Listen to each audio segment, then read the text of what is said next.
अयोध्या के राम मंदिर में 22 जनवरी 2024 को रामलला का प्राण प्रतिष्ठा समारोह होने जा रहा है। इसके लिए देश भर की तमाम बड़ी हस्तियां और साधु संत अयोध्या नगरी में जुटेंगे। रामलला के प्राण प्रतिष्ठा कार्यक्रम को लेकर लोगों में बहुत उत्साह है। उनके मन में रामलला को लेकर बहुत से सवाल भी हैं, जैसे कैसी मूर्ति है, किस धातु से बनी है, किसने बनाई है। आइए आज के वीडियो में जानते हैं इन सभी सवालों के जवाब। पहला सवाल है कि रामलला की मूर्ति का साइज क्या है। 22 जनवरी 2024 को राम मंदिर के गर्भगृह में रामलला की 51 इंच लंबी मूर्ति की स्थापना की जाएगी। दूसरा सवाल है रामलला की मूर्ति कैसी है। मूर्ति में रामलला को खड़े हुए दिखाया गया है। रामलला गर्भगृह के कमल के फूल पर विराजमान होंगे। कमल के फूल के साथ उनकी लंबाई 8 फीट की होगी। रामलला की मूर्ति किस धातु से बनी है। मूर्तिकार अजय योगीराज ने बताया कि उन्होंने कृष्णशिला पर रामलला की मूर्ति को तैयार किया है। यह कृष्णशिला कर्नाटक के उडुपी से लाई गई है। रामलला की पोशाक कैसी है और कहाँ से बनी है और किसने बनाई है।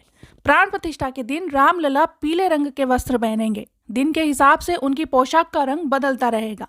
रविवार को गुलाबी, सोमवार को सफ़ेद, मंगलवार को लाल, बुधवार को हरा, गुरुवार को पीला, शुक्रवार को क्रीम और शनिवार को रामलला नीले रंग की पोशाक पहनेंगे।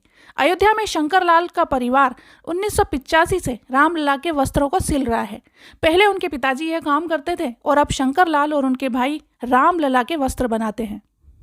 कितनी उम्र है रामलला की। रामलला की जिस मूर्ति को गर्भगृह में रखा जाएगा वह भगवान राम के 5 साल के बाल रूप को दिखाती है।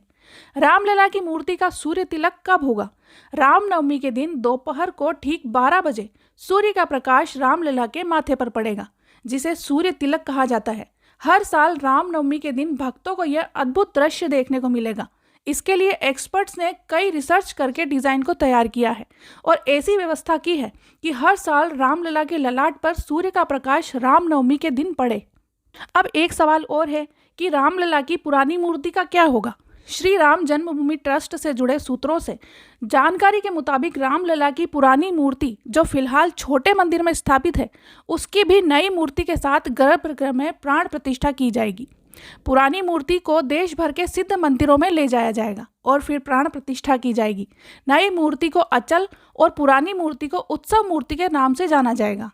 रामलला की प्राण प्रतिष्ठा का सही मुहूर्त क्या है। पंडित गणेश्वर शास्त्री द्रविड़ ने रामलला की प्राण प्रतिष्ठा के लिए 84 सेकंड का शुभ मुहूर्त निकाला है, जो 22 जनवरी को 12:29:08 से 12:30:32 तक होगा। राम मंदिर के शिलान्यास का शुभ मुहूर्त भी पंडित गणेश्वर शास्त्री द्रविड़ ने ही निकाला है। रामलला की मूर्ति को किसने बनाया है और वह कहाँ रखी जाएगी। रामलला की एक एक मूर्ति बेंगलुरु के मूर्तिकार गणेश भट्ट और राजस्थान के सत्यनारायण पांडे ने तैयार की है। तीनों मूर्तिकारों ने 3 मूर्तियां बनाई हैं। श्री राम जन्मभूमि ट्रस्ट के अधिकारियों ने बताया कि 51 इंच वाली मूर्ति के अलावा बाकी 2 मूर्तियों को भी मंदिर के अन्य हिस्सों में स्थापित किया जाएगा। अब जानते हैं कि कृष्णशिला से बनी राम मूर्ति खास क्यों है और इसका क्या पौराणिक महत्व है। अयोध्या में भव्य राम मंदिर बनकर तैयार है और अब वो घड़ी भी नजदीक आने वाली है जब मंदिर में प्रभु राम पधारेंगे। प्रभु श्री राम की जिस मूर्ति की प्राण प्रतिष्ठा की जाएगी, ये मूर्ति खड़े रूप में बाल्यकाल की मूर्ति है, लेकिन हाथ में धनुष बाण है। ये मूर्ति प्रभावली के साथ बनाई गई है। प्रभु श्री राम को लेकर लोगों की जो आम कल्पना है वही इस मूर्ति में नजर आती है।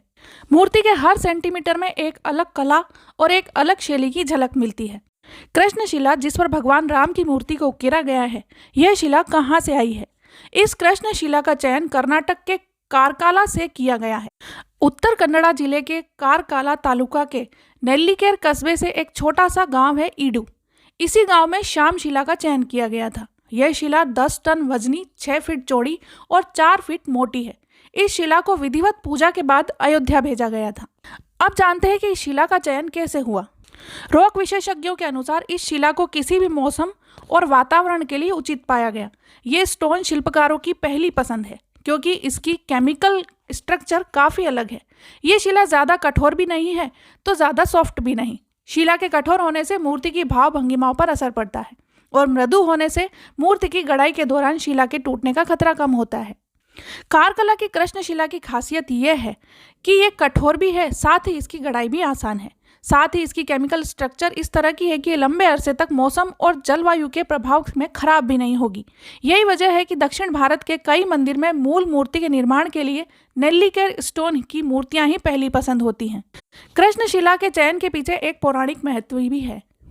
कारकला स्थान तुंग नदी के तट पर बसे पौराणिक और आध्यात्मिक शहर श्रृंगेरी से तकरीबन 60 किलोमीटर की दूरी पर है।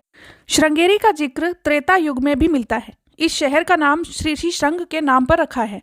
रामायण में इस बात का जिक्र है कि ऋषि श्रंग ने ही पुत्रहीन महाराजा दशरथ से पुत्र कामेष्टि यज्ञ करवाया था, जिसके बाद महाराजा दशरथ के घर भगवान श्री राम, लक्ष्मण, भरत और शत्रुघ्न का जन्म हुआ था। ट्रस्ट के सभी सदस्यों ने माना कि जिस सिद्ध पुरुष ऋषि श्रंग की तपस्या से त्रेता युग में भगवान श्री राम का जन्म हुआ, उसी ऋषि श्रंग की तपोभूमि से चयनित शिला से ही भगवान श्री राम की बाल्यकाल स्वरूप मूर्ति का चयन होना चाहिए। दोस्तों, ये थी भगवान श्री राम के प्राण प्रतिष्ठा महोत्सव से जुड़ी कुछ महत्वपूर्ण जानकारी। आपको ये जानकारी कैसी लगी कमेंट करके जरूर बताइएगा। चैनल पर नए हैं तो चैनल को सब्सक्राइब करें और पास दिए बेल आइकन को जरूर दबाएं ताकि इसी तरह के और वीडियोस आपको मिलते रहें।